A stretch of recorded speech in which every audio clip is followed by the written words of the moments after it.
नमस्कार दोस्तों, क्लास 12 कक्षा 12 राजनीति विज्ञान का ये पेपर है। पूर्णांक इसका 80 होने वाला है और समय 2 घंटे 45 मिनट का रहने वाला है। सभी दिशा निर्देश यहाँ पर दे दिए। इस पेपर में काफी इंपॉर्टेंट क्वेश्चन आपके दिए हुए हैं जो एज इट इज आपके एग्जाम में आ सकते हैं। राजस्थान माध्यमिक शिक्षा बोर्ड का पेपर आपका एज इट इज आने वाला है। सभी प्रश्नों के उत्तर मैं आपको यहाँ पर बताने वाला हूँ। क्वेश्चन नंबर 1 में दिया हुआ है, सोवियत गुट के सदस्यों में जो शामिल नहीं था वह है, तो सोवियत संघ के गुटों में शामिल आपका फ्रांस नहीं था। इसका आंसर सही हो जाएगा। नेक्स्ट है, रूसी क्रांति किस वर्ष में हुई थी, तो रूसी क्रांति आपकी 1917 में हुई थी। इसका भी सही ऑप्शन सही हो जाएगा। दक्षेस का गठन कब हुआ था, तो इसका ए ऑप्शन आपका बिल्कुल सही हो जाएगा। दिसंबर 1985 में दक्षेस का गठन हुआ था। लिट्टे एक आतंकवादी संगठन है दोस्तों, श्रीलंका का आतंकवादी संगठन है लिट्टे। अगला क्वेश्चन है, संयुक्त राष्ट्र दिवस कब मनाया जाता है, 24 अक्टूबर। इसका सही आंसर हो जाएगा, डी ऑप्शन सही होगा।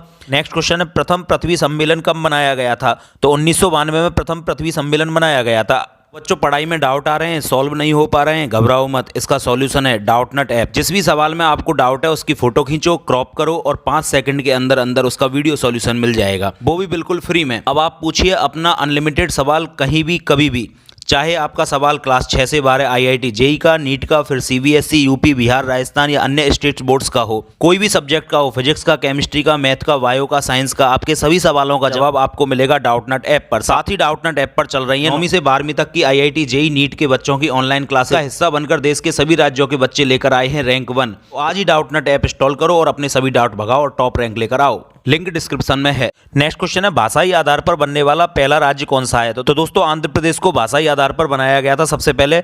अगला क्वेश्चन है, छत्तीसगढ़ राज्य किस राज्य से विभाजित करके बनाया गया था, तो ये सभी को पता है, मध्य प्रदेश को विभाजित करके छत्तीसगढ़ को निर्माण किया गया था। नेक्स्ट क्वेश्चन है, भारतीय जनसंघ का गठन कब हुआ था, तो भारतीय जनसंघ का गठन 1951 में हुआ। स्वतंत्र भारत के प्रथम प्रधानमंत्री कौन थे, तो स्वतंत्र भारत के प्रथम प्रधानमंत्री पंडित जवाहरलाल नेहरू को बनाया गया था। द्वितीय पंचवर्षीय योजना का समय था 1956 से 1961 के बीच में ये रही थी और प्रथम पंचवर्षीय योजना आपकी 1951 से 1956 के बीच में रही थी। ताड़ी विरोधी आंदोलन का संबंध किस राज्य से है, दोस्तों इंपॉर्टेंट क्वेश्चन है। ताड़ी विरोधी आंदोलन आपसे पूछा जा सकता है। आंदोलन महिला विरोधी आंदोलन के नाम से भी जाना जाता है और यह आंध्र प्रदेश में सबसे पहले चालू किया गया था। तो सही ऑप्शन इसका सही हो जाएगा। बना शीत युद्ध का चरम बिंदु मिसाइल संकट था, तो इसमें सही आंसर आपका क्यूबा हो जाएगा। कौन सी अर्थव्यवस्था अंतरराष्ट्रीय स्तर पर प्रभुत्वशाली अर्थव्यवस्था है, व्यवस्था आपकी पूंजीवादी अर्थव्यवस्था हो जाएगी। यहाँ पर पूंजीवादी आपका सही आंसर हो जाएगा। 2011 तक संयुक्त राष्ट्र संघ के सदस्य देशों की संख्या 193 थी, 193 आपका सही आंसर हो जाएगा। भारत ने क्योटो प्रोटोकॉल पर हस्ताक्षर कब किए थे, तो 2002 में भारत ने क्योटो प्रोटोकॉल पर हस्ताक्षर किए थे। फरवरी और मार्च में गुजरात में बड़े पैमाने पर हिंसा हुई थी, तो दोस्तों इसका आंसर भी 2002 होने वाला है। दोनों क्वेश्चन आपका 4th और 5 दोनों का आंसर आपका 2002 हो जाएगा। नेक्स्ट क्वेश्चन है आपका, विरोधी आंदोलन महिला आंदोलन का एक हिस्सा बन गया, तो दोस्तों हमने ऊपर ही बताया था ताड़ी विरोधी आंदोलन जो है यही महिला विरोधी आंदोलन था, तो यहाँ पर भी आंसर आपका ताड़ी विरोधी आंदोलन आ जाएगा। अब आपके वन लाइनर क्वेश्चन यानी कि एक एक शब्दों के क्वेश्चन आ गए हैं। यहाँ पर पहला क्वेश्चन है आपका, वार्सा संधि का मुख्य कारण क्या था, नाटो में सम्मिलित देशों का मुकाबला करना इसका मुख्य कारण था। अगला क्वेश्चन है आपका, गुटनिरपेक्षता का क्या तात्पर्य होता है। विश्व की दो जो महाशक्तियां थी, पूंजीवादी और साम्यवादी, साम्यवादी आपकी सोवियत संघ रूस की थी और पूंजीवादी अमेरिका की थी। देश गुट बनाकर इन दोनों ही महाशक्तियों के साथ शामिल होना चाहते थे, लेकिन कुछ देश ऐसे थे जो इनमें शामिल नहीं होना चाहते थे। उन्होंने गुट निरपेक्षता यानी किसी भी गुट में शामिल होने के लिए अपनी स्वीकृति नहीं दी थी, तो वही गुट निरपेक्षता होती है कि इन दोनों गुटों में शामिल नहीं हुए। जैसे भारत इसका सबसे बड़ा एग्जाम्पल है। अगला क्वेश्चन है आपका, सीटीबीटी का पूरा नाम लिखिए, तो सीटीबीटी का पूरा नाम होता है व्यापक परमाणु परीक्षण निषेध संधि। अगला क्वेश्चन है आपका, मार्क्सवाद के असाधारण सिद्धांतकार का नाम बताइए, आपका लेनिन हो जाएगा इसका सही आंसर। अगला क्वेश्चन है आपका, निशस्त्रीकरण से क्या अभिप्राय है, तो निशस्त्रीकरण का मतलब होता है विशेष प्रकार के हथियारों पर अंकुश लगाना, जो घातक हथियार होते हैं उन पर अंकुश लगाना इसका अभिप्राय होता है।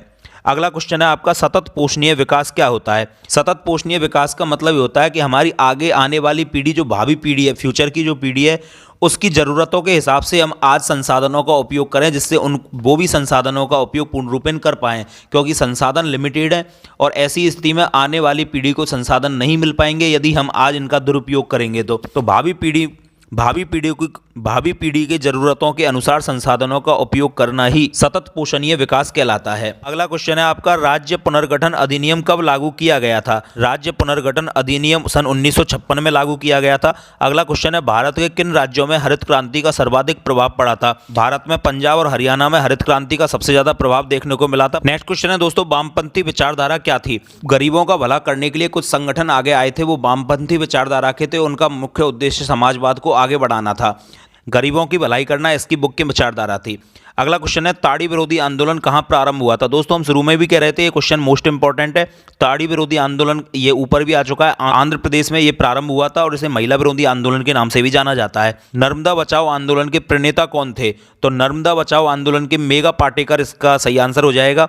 अगला क्वेश्चन है गठबंधन की राजनीति से क्या तात्पर्य होता है, तो गठबंधन की राजनीति का मतलब है जब चुनाव होते हैं और ऐसी स्थिति में किसी भी पार्टी का पूर्ण रूपेण बहुमत नहीं आता है तो ऐसी स्थिति में दो पार्टियां आपस में मिलकर गठबंधन की सरकार बनाती हैं, मतलब दो पार्टियां मिलकर सरकार चलाती हैं, जैसा कि महाराष्ट्र में इस समय हो रहा है। गठबंधन की सरकार का मतलब यही होता है कि पूर्ण रूपेण बहुमत यदि किसी पार्टी का नहीं आता है तो वो आपस में गठजोड़ या गठबंधन करके सरकार चलाती हैं। दोस्तों खंडव्यय चालू हो जाता है। यहाँ पर खंडव्यय में आपके क्वेश्चन जो है वो 50 शब्द के दे रखे हैं, लघुत्रात्मक टाइप के क्वेश्चन है। क्वेश्चन नंबर 4, 5, 6, 7, 8, 9, 10, 11, 12, 13, 14, 15, 16 तक इसमें दिए हुए हैं।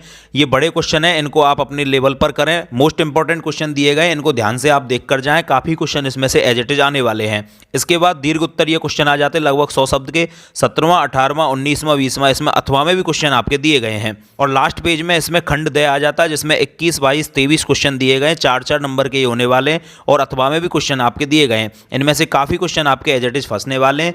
वीडियो को ज्यादा से ज्यादा शेयर करें और चैनल पर यदि आप पहली बार विजिट करने आए हो तो चैनल को सब्सक्राइब जरूर कर दें, जिससे आगामी पेपरों की नोटिफिकेशन आपको सबसे पहले मिलते रहे। मिलते नए पेपर के साथ नई वीडियो में। जय हिंद।